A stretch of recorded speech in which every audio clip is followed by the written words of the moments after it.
Hello and welcome to the Inside Stylist podcast, where we talk all about interiors with interviews with interior stylists, writers and the big names in interiors, from brands and PRs to artists and designers. I also catch up with industry experts in the know and get them to share all their knowledge and advice. There's so much to talk about.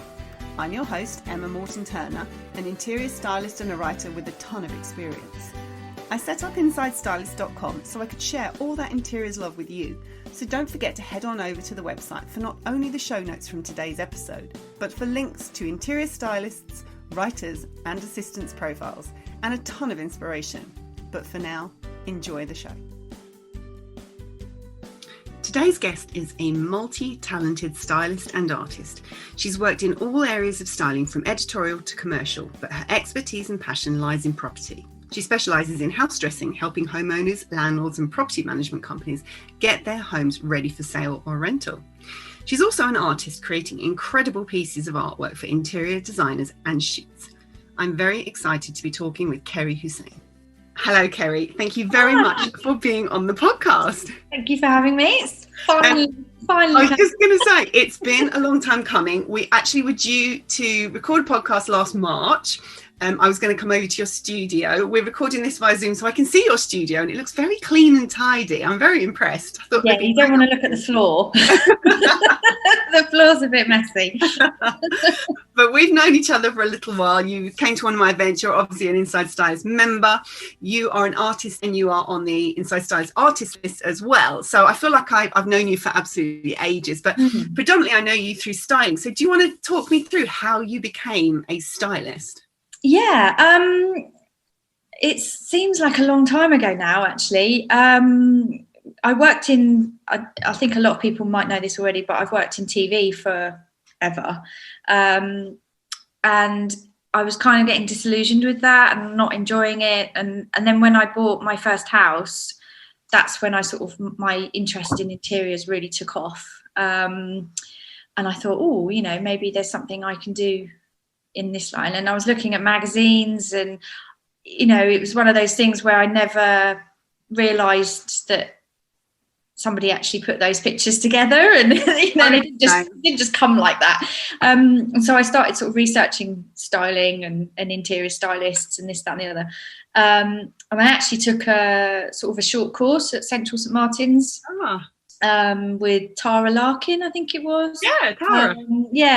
Her interior styling course, and I was just like, yeah, this is what I want to do. So so I just sort of started from there, and then started assisting different stylists. I got in at Next, which was great. So I worked assisting a couple of their stylists for probably 3 or 4 years actually.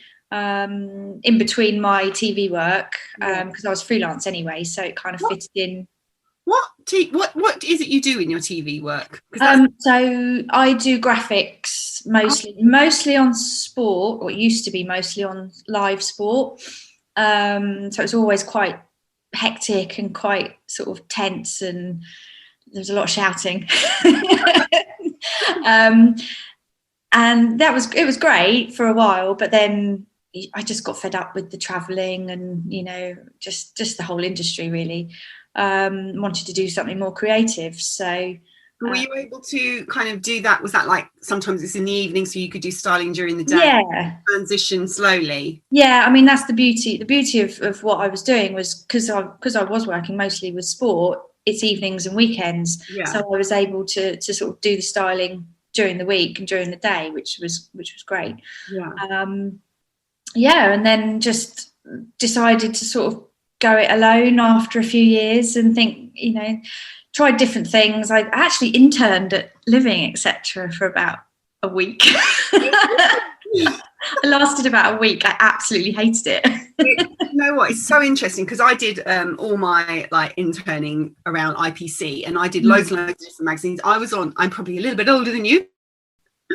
I did a lot of running around for the editor, making sure her dry cleaning was done. I did go to my very first press launch on my own there, but it was really interesting because I really liked the magazine. But when you go to different magazines that are interiors based, you think they're all going to be the same, and they're so different. The vibes on different magazines is hugely different. Yeah, I just didn't like vibe. And I think at that time as well, because I was that much older, I was an older intern, and it felt a bit like, why the hell am I doing this? Running around getting people's lunch and things like that. I wasn't really doing any styling. So I lasted about a week. And then it was the property styling that I really fell in love with. I mean, I'm obsessed with property anyway. I always have been. I'm on Rightmove practically every day, just looking at houses. So to be able to sort of go in and style properties, it was like a dream come true, really, because it's nice to have a nosy around people's houses. Yeah. How did you get into that? Because that's a really different world from magazines, and I hear quite a lot of people saying they're really keen to do staging, but where do you even start? How do you know what to charge? And I'm just quite interested in, like, with a shoot, if you do a commercial shoot, you get a budget and you go and buy the props and stuff. Is it similar in home staging? I mean, I started off, I did a few for free to start with, as you do, but I sort of got in with a few property management companies. This was around the time when Airbnb was just sort of starting up, and lots of people were signing up with all these agencies, and I just got in touch with a few and said, do you use stylists when you do your photography? And a few of them said yes. So I just sort of took it from that. I kind of made it up as I went along, to be honest, because I had no idea what to charge, really. So I just sort of, we kind of just negotiated, a fee in the end that suited both of us. And it was great because a lot of them were, you go in, style a bit, do some kitchen styling. A lot of it was decluttering and moving stuff out of the way. And it's sort of a couple of hours, and then you either go on to the next one and do another one. We normally did 2 in a day. I think that was really all we could manage, based on the size of the property. But and it was, just a couple of hours here and there, a few days a week. It was great, just going all over London, looking at all these posh houses. You're playing house. Yeah, it was great. And then getting to know photographers as well was good. So I tended to sort of work with the same photographers as you guys do in sort of editorial styling. So and then from there I got contacted by the Home Staging Association when Paloma was just starting that up. I think it was about 2018, 17 or 18, I think. And so I've sort of got in there and then started to learn more about actual home staging and things like that, and did a little bit of that for a while. But I kind of decided I didn't want to go down that route of setting up a whole big sort of staging business and then having to have stock and all that kind of thing. I just wanted to do the styling. So I sort of didn't really do as much of that. But getting to know a lot of the home stagers and sort of how they do it and everything was great.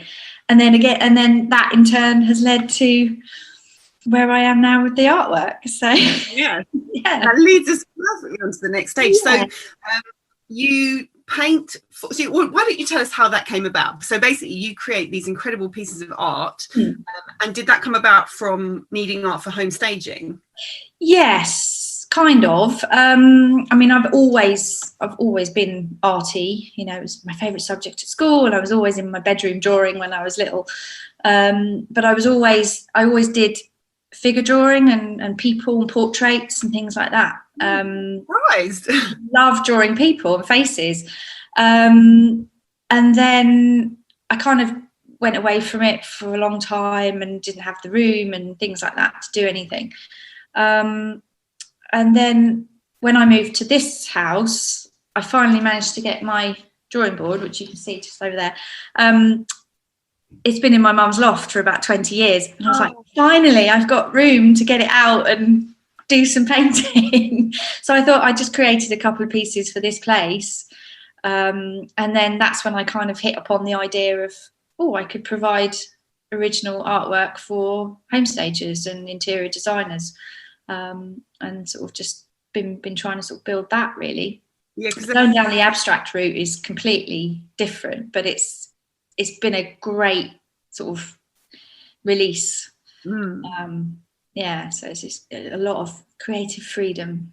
Yeah, and I suppose you can be, if people are commissioning you to do paintings for their staging, they've probably got a neutral room, so they want neutral colours, or they might have a bright accessories and they want you to pick out those colours. You can paint to their, well, you can basically commission to do what they need for a specific room.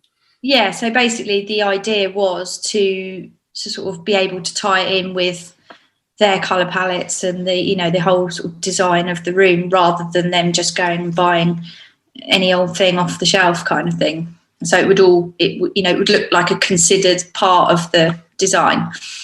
Yeah, and you do the same for shoots, because I met up with Charlotte Boyd, I don't know, after the first lockdown or something, and she mentioned that you were doing some paintings for her shoot. I can't remember who it was. For Ideal Home, yeah.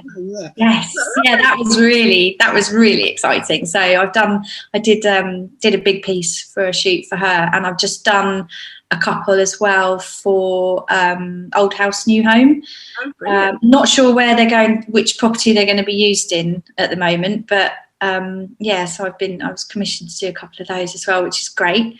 That's really great, because we talked about copyright in photography, and it's a very scary place, and I still have people emailing me after I interviewed Margaret from the Intellectual Property Office, all about copyright, and people are very nervous about what they put on walls for shoots now. So by having something that's original, and you say, yes, I give you permission to put this on the wall, and you can charge a higher fee if it's commercial, or you can sort something out if it's editorial, it means everyone knows that it's, first of all, it's an original piece of art that they can put on the walls, which is fabulous, but they know the copyright is okay. And it's specifically why I created that list. So it's really good to have people like you on this list, and people see the kind of art you do and go, right, I really like that. I wonder if she's got a pink one for my pink room, or a green one. So it's great for us as well, it's good, for exposure and things like that. So yeah, absolutely. So how long have you been doing painting? I've only been selling paintings since, I think, 2019 was, I launched my first kind of, not collection as such, but my sort of service, as it were. I launched that at the Home Staging Association Forum in November 2019, and then I picked up a big order from that, which was great. So yeah, only just over about 18 months, I suppose. Yeah. 5 minutes. I know. For 20 years. Yeah, but the great thing was, because of lockdown last year, because all my other work kind of just disappeared, it meant I had no choice but to just throw myself into painting, and and it's just taken off. So yeah, it's going quite well at the moment. Before you got to you, as exactly my coach would say. I'm sure you're going to say that. Obviously, we are recording this for a podcast, so people can't see. So, do you want to describe what your art is like for anyone who? I mean, they're all going. I will put images in the show notes so people can see. But do you want to just give a brief description? Yeah. Mostly, I'm trying to do. I mean, I love neutrals. I'm not a huge fan of colour. So I find working with neutrals much easier, and it's just, I don't know, it just sort of feels really calming. And my whole kind of ethos is to create calming artwork and soothing art. Nothing, sort of something that's a bit subdued and subtle. It's not too sort of in your face, and it's not going to completely overpower a room. And it's almost a sort of backdrop, just to create a calming atmosphere. So it's a lot of soft neutrals, a lot of white, which I love. Can't help adding white to everything. So yeah, just a really soft, gentle style. And I do love to sort of add a bit of metallic in here and there. So just nice and calm. There's always room for a bit of shimmer. Yeah, a bit of sparkle here and there. So I want to talk about art for the soul. Because, I love your art. Your art is really my kind of thing. It's like, you look at it and it's really, I really like abstract, and I really like the textures and the layers and I love watching you on Instagram when you say, is this done or not? Do you think I should add more? Don't touch it. I've got that with these two at the moment that I'm working on. I'm sort of still not 100%, but I think they're fun. It is really interesting when you look at art. I do this all the time when I go to exhibitions. I take my daughter quite often now because she's studying art, and I say, you have to see, I think I can feel art. It's one of those things that you can really connect with. So when I look at something, I can have like an emotional reaction to it, and that's how I feel about your work. Is like really you can feel the emotion of it. So like the art for the soul is just a really beautiful thing. Do you want to talk about that a little? Yeah, that kind of came about at the end of last year, really. I wanted to try and sort of get across the feelings that I feel when I'm painting and get that to sort of reflect out to the viewer, to sort of give that calming, soothing, relaxed, peaceful kind of effect and emotion, because that's what it does for me when I'm painting. I just completely get lost in it, and I don't, I'm not thinking about anything else, and it's just a way of letting go and opening up your mind space, really.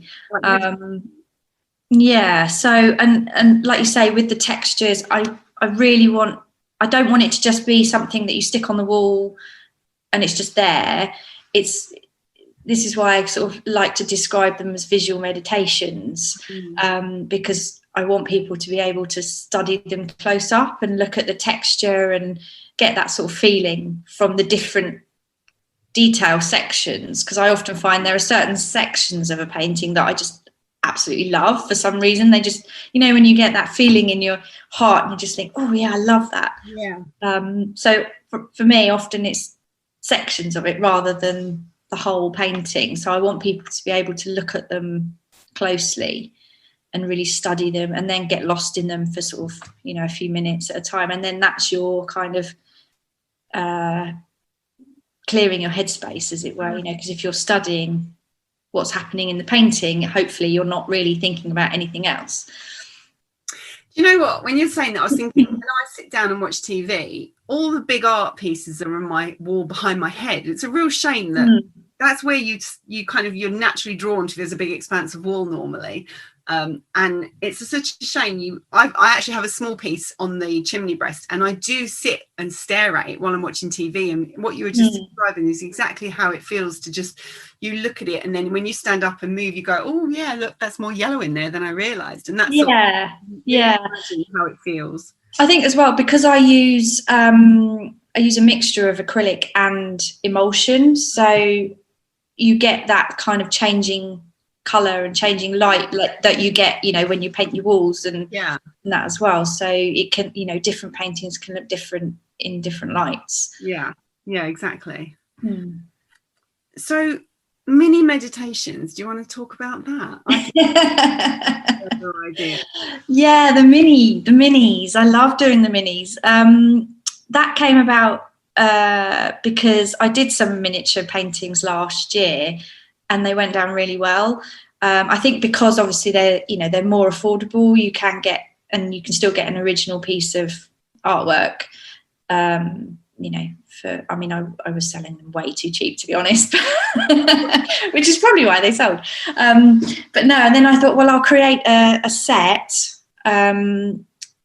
based around the sort of like meditation idea, and incorporate it within the sort of mindset and manifesting that I'm really into, and I know a lot of other people that I'm sort of in with are kind of into all that manifestation stuff, and the crystals and all that. So yeah, I put together 4 sets: love, clarity, abundance, and serenity. So depending on what feeling you want to try and bring more of into your life, that's the set that you would buy, and each one comes with a little so you get a framed painting, and then each one comes with a little guide to how to sort of meditate with your painting, some incense and a little crystal that's correlates to the thing that you're trying to manifest. And they're really, really lovely little gift sets. I think something different as well. You get with just buying a piece of art, for the sake of it. It sort of feels like it's got some kind of meaning to it.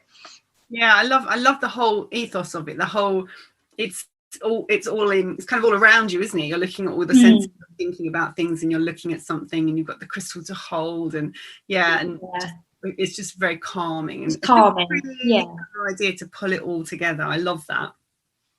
So tell me, what would your dream commission be? Do you like doing really big pieces? I did a few really big pieces last year, but to be honest, I sort of feel like I've got I like working in portrait style, and I sort of think 80 by 60 is kind of my preferred size. I don't really enjoy doing the great big pieces. I did a commission last year that was 1.5 meters square, and it just took me ages to get it right because I wasn't used to working so big. I'd never done anything that big before. And I kind of felt like I was doing it in bits rather than the whole painting. So my preferred size is sort of 80 by 60. But I mean, obviously, Kerry Hussain would be somebody I'd love to do some work for. I think my aesthetic fits with her aesthetic, definitely. Right. Neutrals. But can I ask, when you said it wasn't going right and you weren't happy with it, how do you is there a way you fix it? Do you go whitewash over the top of it and start again, or how do you Sometimes I do, yeah, if I'm really not happy with it, I'll just start again. But I think it's just a case of just keeping going, and the beauty of it is you can just keep adding layers. And I just keep fiddling until it feels right, until I get that. I don't know, it is just a feeling, really. But one I did last year, I started it in August and I finished it just before Christmas because it went through so many different versions until I actually hit upon the sort of the right style. Again, because it was such a big piece, it just took me a while to get it right. So and then the client loved it, didn't they? Oh, absolutely. Yes. So it's worth it. It's one of those. It's like, because people always say, how long will it take? And I say, well, I really can't say. I mean, because sometimes I can do them in a few hours and sometimes it can take months. So it really depends. But they did love it in the end. Thankfully. Painting, like to maneuver and have a wall space where it's not going to be overpowering, and I could just imagine. I've got a really big painting in my kitchen, and everyone comments on it, and it is really big, but I have nowhere else in my house that it would fit. It literally it can only go there. But, there is a place for big pieces. I think I'd like to do some, like a series.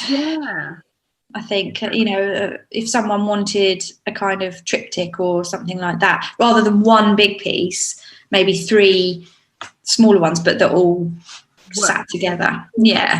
In like 4 square in one big square setting. That's amazing. Because the ones you've got behind you there, you've got 2. They look square from the angle right now, but they look like 2 squares. So do you paint them side by side so that they kind of flow? I mean those are 50 by 70 actually, so they're not quite square. But I like to try and work on 2 or 3 at a time, if according to the size, if I can. Just because then there is that consistency, I think, whereas because now I've done those 2, if I start, I want to do some more in the same kind of style and palette, but I know that they will be a little bit different because I'm not doing them at the same time when you're in that sort of headspace. So they will be slightly different. But I'm going to tell you a little story about experience that we had in the summer. My daughter is we knew she was going to the Brit School to do visual art and design, and we'd seen on Instagram this I can't remember what it's called, but they hang a bucket, they put paint in a bucket and there's a hole in the bottom, and then you do this thing where you just let it drip and it goes, the bucket goes round and round and round, and we wanted to get, like, it starts in like a small circle and then it kind of does this kind of natural thing. It looks like those gyroscope things. So we were like, let's do that. So I got all my photography equipment. I had a boom. We hung it all up. It was in the summer when it was really, really hot. And I put a great big dust sheet down, one of those really massive ones. And we just put this canvas in the middle. It was probably, no, it wasn't as big as the ones you've got there. It was probably 50 by 40 or something. And it just didn't work. And it went splat, and it wouldn't come out in a line, and it was such a mess. But it dripped, and it kept dripping and splashing and dripping and splashing. And because it was so hot, my daughter in the end, she just held the bucket and positioned it where she wanted it to go. And this is the picture that I look at when I'm having my like watching TV. I'll have to show you, because of the amount of colours we had. It's incredible. It turned out way better than it done had we done it how we envisioned it in the first. Well, that's the beauty of it sometimes, isn't it? You sort of never know what you're going to expect. Yeah. But the paint was about 4 centimetres thick. We had to carefully put it on the bench in the sun because it was so hot and leave it outside to dry, and we covered it over so no insects would go and land on it. Yeah. We wanted to do this other thing where you've got a stool and you drip paint in the middle of the stool, and then you put more paint in the middle to push it out, so you've got circles and stuff. That didn't work either. I was trying to mix in this stuff that you put in the paint to make it more runny, more Liquitex stuff. It's like an elastic thing you put in paint, and I was using like any old paints I had in like a wooden metal paint. So I had loads of them in the shed from a shoot I'd done, or a launch I'd done. So I was mixing all this stuff, and I turned around and my daughter was sitting on the floor in the paint. I mean, she's 17 now, she's 16, scooping up the paint with her hand and dripping it onto the stool.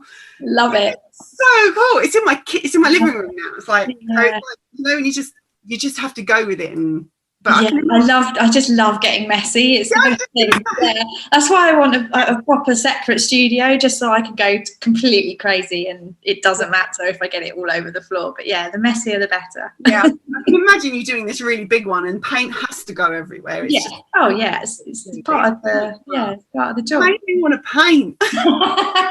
I know, I get that when I don't do any for a few days, and then I see other people on Instagram and things like that. I think, oh yeah, I'm itching to do some now. So. Yeah, absolutely. I've got one more question, but I have to ask or mention the running. Your running. Oh God, yeah. Your running challenge is very big, and I'm very impressed by it. Wow. What your running challenge is? Yes, I have to admit I didn't run today. That's okay. But yeah, I'm having a rest day. But I think I'm already behind schedule because I was trying to do 5 days a week, which is really hard. Which is a lot. Yeah, I don't think my knees can take it. You know what? I set my challenge to run every Saturday last year, and I missed one, and I was so gutted. And I was like, do you know what?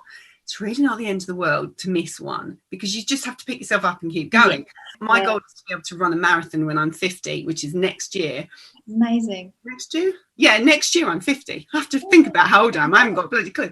But I'm like, I've got to do it really slowly because I don't want to hurt my knees. But you are out in all weathers. Yeah, well, for me, it's not about the distance all the time. It's just about getting out there and doing it. So yeah, because it's almost more for my mental health rather than my physical health. So me too. I actually quite like going out in the rain. Yeah, I was just going to say, even if not so much the mud. I think you posted the other day. It was everywhere was mud, and you can't. And the thing is, whenever I get to the bit that's really muddy in my park, I'm always getting to the bit with a Michael Jackson song, and I'm like, it's like I'm moonwalking through this mud. I can't put one foot down without it going backwards, and I'm like, no, it's terrible. And then you find yourself, because you're just trying so hard not to just fall over. I end up not running at all, just stepping over things, and I've had that quite a lot recently. And then people come running past me, and I'm like, "How are they doing it? They're not falling over. They've got mud all over them, though." Yeah, again, the messier the better. It's fine. I don't mind getting muddy. Well, I'm very impressed with your running. It's very inspirational, and it's very motivating when I'm going, well, Kerry's out. I am so going out today. Well, likewise, when I see yours as well, I think, yes, you're doing it, so I'm going to do it. We're all pushing each other along. Yeah. My last question is always, what's next? So. Oh, well, I have started my spring collection, but unfortunately, I've had a bit of a delay with a paint order that I put in December, and it still hasn't arrived. Yeah. So what do you think I might have? Sorry. What do you mean I might have? Do you mean white? I'm sure I've got white somewhere. Oh no, I've got loads of white. I needed fluorescence. So yeah. So I'm still waiting on that. So as soon as that arrives, I can carry on with those, which I was sort of hoping to launch it sometime in March. Yeah. But obviously I'm not sure when it will happen now. So and also I'm starting to think about launching some prints. Oh, that's exciting. Yeah, that's one of my things that I'd quite like to do this year. No time scale really yet, but I would like to do some prints, because I think, especially for the sort of home staging and interior design market, prints are probably a lot easier and a lot more affordable, obviously. Yeah. So yeah, that's one of my goals for the year. Brilliant idea. I love that. Well, keep me posted when that happens so I can share it. Absolutely. Yeah. So I'm sort of planning what kind of thing I want to include in that, really. It'll probably be sort of a small collection of 4 or 5 pieces, and then a limited run of each, just to see how they go. Yeah. But you're fluorescent though. Is that for a commission or is that for these? No, it's just for me, just for my spring collection. So I thought I'd try and do something a little bit brighter. I'm excited. I mean, obviously there's still shed loads of white involved.